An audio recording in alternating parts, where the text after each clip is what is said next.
So this is our Ecuadorian sofrito. We also call it refrito. This is the main step to many of our dishes.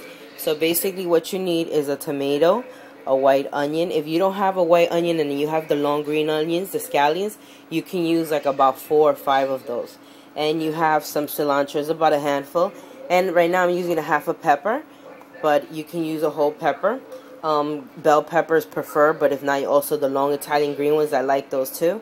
And a packet of your sazon, and about, I have a tablespoon and a half, a teaspoon and a half of salt. But you're going to taste it because you want this to be a little salty, because remember, it's a base, so it's okay. So you want it to be a little salty, so you taste it when it's about done. So what you're going to do is you're going to cut all these vegetables really tiny, really small. And then after that, we'll put it in our olive oil pan that's already hot, waiting for us.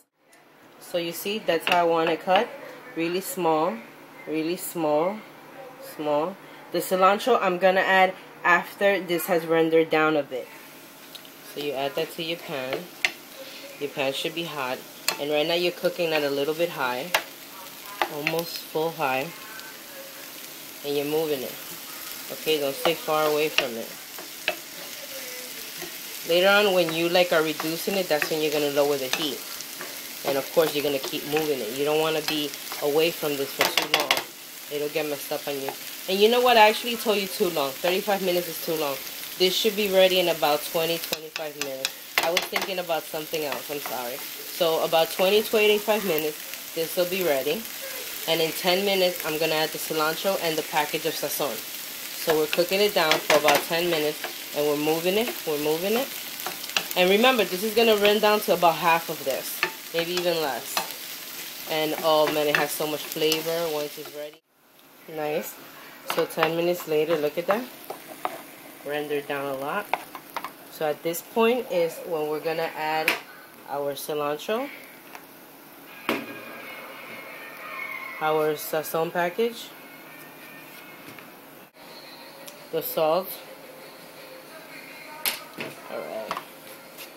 So now this should be ready in another 10 minutes. This should be ready to what we exactly want it to be. Good stuff is happening here. So we are ready. Yes, sir. So as you can see, our veggies, look at that, became half of what it is, I told you. Very well cooked. Caramelized. That delicious flavor that we want. So I'll put this in a bowl now. So what I do with this is I can freeze it, or I can use it right away for the dish that I'm creating. You know? Another little thing that I like to do is I have these little holders, and I like to put a little bit in there. That could be for una menestra, which is beans Ecuadorian style, or even fish I just want to broil quickly inside aluminum. I would add this. Just different dishes. So I will freeze it. And then this is the base for many of our foods. Is this refrito. So you could use this for like the starting of sango, for guatita, for the meatballs I'm making, for beans, for making spaghettis. Like so many different things we do with this beginning. So this was it. This was the recipe for my refrito Ecuadorian style. Sofrito, we call it both names.